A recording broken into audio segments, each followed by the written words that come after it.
listening to episode 29, chapter 2 of the Daily Growth Discipleship Podcast. I'm Chris Lambert. And I'm Josh Havens. And we're on a journey to learn what it means to live a lifestyle of discipleship.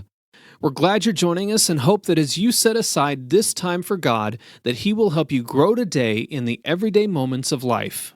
Today, we're continuing our conversation with Tricia Rhodes about her book, Sacred Chaos: Spiritual Disciplines for the Life You Have. Tricia specializes in helping others experience God's presence through practicing soul care. An adjunct professor for Fuller Theological Seminary and author of 7 books, including the acclaimed The Soul at Rest, she is a practiced minister with over 40 years of experience. With a rich background in Christian spirituality and a PhD in leadership studies, Tricia draws from a broad spectrum to create life-giving tools that can make anyone's spiritual journey relevant and meaningful. Habits can be powerful tools for growth. We all have those menial tasks at work that we have to do. And it's that task that requires doing the same thing over and over again. As we do that task, our brain and our body get so used to doing it that we get faster at doing it. We know exactly which key to press on the keyboard and when. We know exactly where to move to pick up the next item.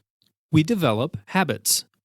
And when we develop these habits, our job becomes a little bit easier. In this chapter, Tricia unpacks the way habits can actually benefit our spiritual growth as well.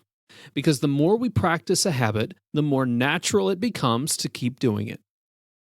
Maybe you can talk to us a little bit about how the spiritual disciplines, we can use habits to form those practices in our lives so they're no longer disciplines in the way that it's a challenge or a pain to do them every single day. Right.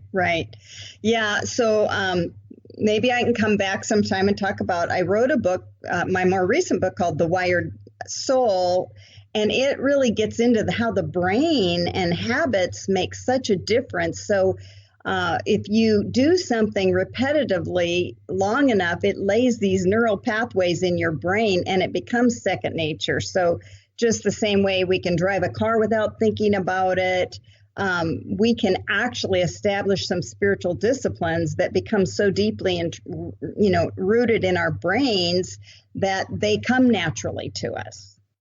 Does that in some way weaken that discipline, or do you think it strengthens it? Oh, I think it's just reality. I think it absolutely strengthens it, that this is how God created us. He made our brains. He knew that that's why there's so much repetition in Scripture, and that's why we're called so often to do the same things over and over, because a lot of people think if we just had the right heart, we would follow harder after Jesus. But actually, I think we're learning, and I teach practice courses for Fuller Seminary, and we're learning that it's actually in the practicing that you're changed. Yeah. You can't, an athlete doesn't go out on the field and just performs at top physical condition because they want to. Yeah. The want to has to translate into that practice, and then the practice translates into that performance during those critical moments. Exactly, yeah.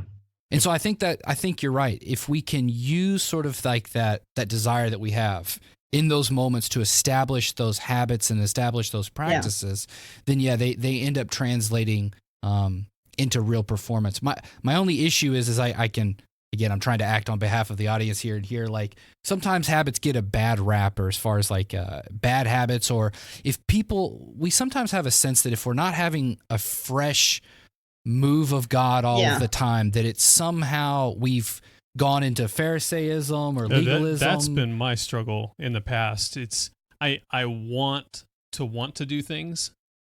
I don't just want to do the things. Yeah. And so like an autopilot. Right. Yeah. I don't want to just get to the point where reading my Bible is a habit or a routine and I wake up and I just read and that's it. I want to have a hunger to do that. I want to have a hunger to spend time in God's presence. I want to have a hunger to do those things. Mm-hmm. And so when it comes to situations like this, where we talk about just practice, I love the idea of getting that to the point where it's a habit. But my struggle in the past has been a fear of letting that get to a point where it is just autopilot. Mm-hmm. So I'll just share my own experience since I'm older. They can't see me, so I'll just say I'm 67 years old. So when I first started out, Josh, trying to spend time with God, that's why I wrote the quiet time fixation chapter, because that's where I was at. And I felt like that was the biggest and most important discipline. If I could get that down, I was a really good Christian. And I didn't understand grace, and I didn't understand God was drawing and he was always initiating, that it really wasn't up to me. But I did establish the habit because I'm kind of a disciplined person. And a few years ago, I was discipling a young woman, and she came to me and she said, I keep trying to get up, and then the cat has to be fed, and the kid comes down. She's giving me all these things. She said, so I want to ask you, do you think I should just make myself do it? And I thought I really had to think long and hard, because I didn't want to put anybody into that place I lived where I was feeling like I had to do it to be a good Christian. But I told her, this is what I told her, even though I did it with some motivations that weren't that great in many of the early years, as I look back, I have no regrets, because it established a way of being in me that's so deep that I can't live any other way. So I don't have to ask that, well, am I motivated or not motivated? I just know it's survival to get with God, for example, whether it's the 2 minutes in the middle of the chaos or whether it's the half hour or hour in the morning. So I am all for habits and practices. I think we do have to watch our heart in them, but I don't think they can do us wrong.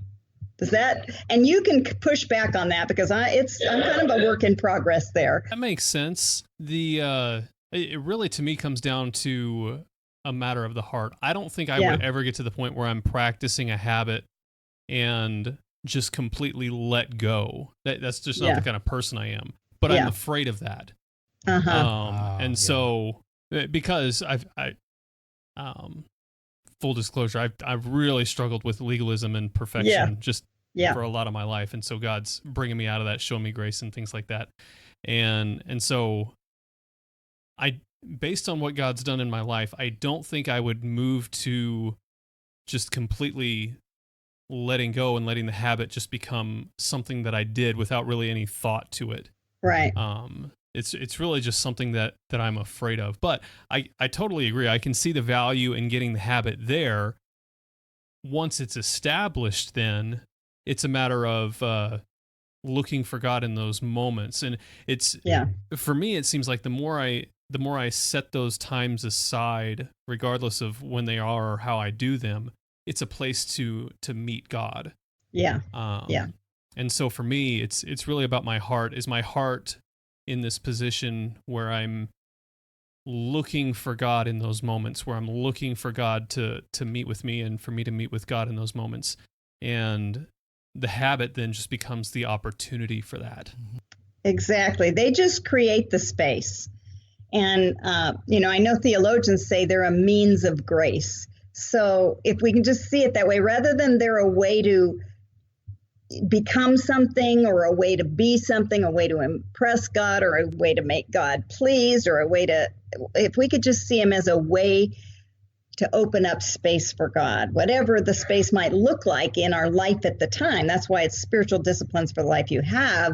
Okay, where can I create space? Is it while I'm rocking my baby to sleep, or is it, at the end of a meal when there's a little bit of peace and we can talk about Jesus and we can all, family devotions. Maybe it's 2 minutes at the end of a meal rather than this idea of we're going to all sit down and have this wonderful time where everybody's going to be filled with the Spirit and, Yeah. No, that's a good point. And I think it brings up another interesting point, and that is what constitutes a spiritual discipline. If we're not able to do, and in some ways, we've talked about it's not good to just see or have a limited mindset about the only time with God is the quiet time. Yeah. So we want to have spiritual disciplines in the life we have, wherever it might be. what is a spiritual discipline so we know whether or not we're practicing something that is genuinely good for us, or if it's just, that's a habit that we have and has nothing to do with spiritual disciplines? Yeah, that's a really good question. I think for me, a spiritual discipline is anything that we practice in order to create space for God.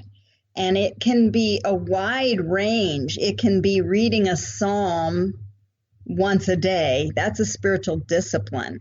It can be praying for your neighbors once a week. That's a spiritual discipline. Anything that we do, I think on a regular basis that creates that space for God that's how I would see spiritual disciplines.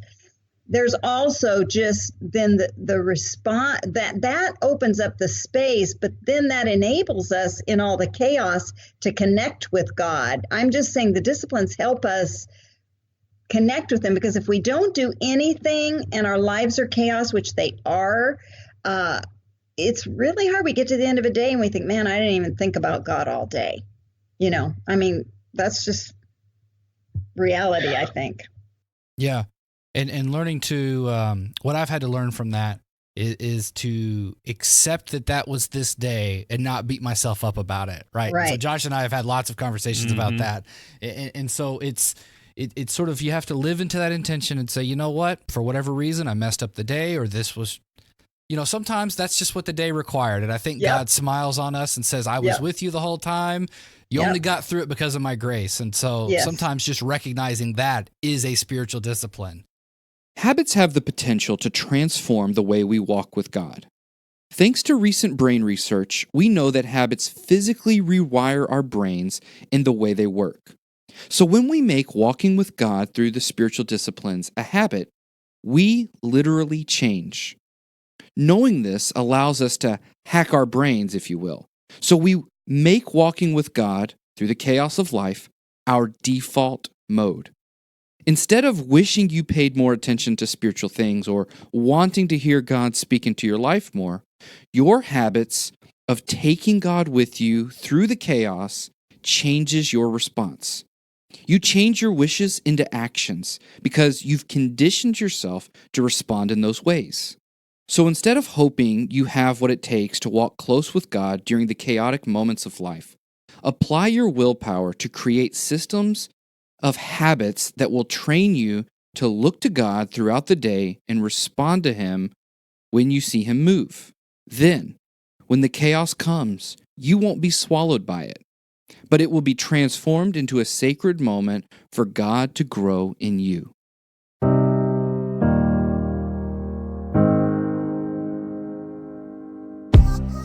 How can you create a lifestyle of discipleship? Most Christians think discipleship is a program or a few practices thrown in at the beginning or end of the day.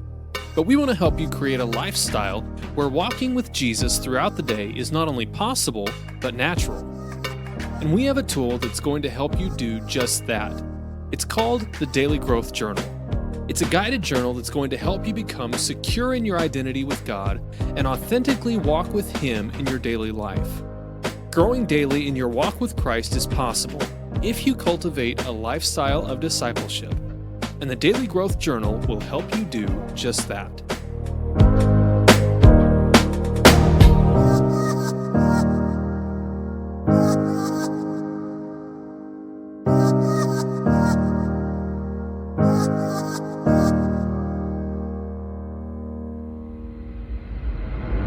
Thanks for listening to this episode of the Daily Growth Discipleship Podcast. To find out more about Tricia and her work, check out soulatrest.com. Then check out the next chapter in our conversation, where Tricia unpacks a few ways we can better see the opportunities for growth in the everyday moments of life. If you want to stay up to date on everything happening at Daily Growth Discipleship, go to dailygrowthdiscipleship.com and subscribe for free. You can also subscribe to this podcast on Apple Podcasts, Google Podcasts, and Spotify.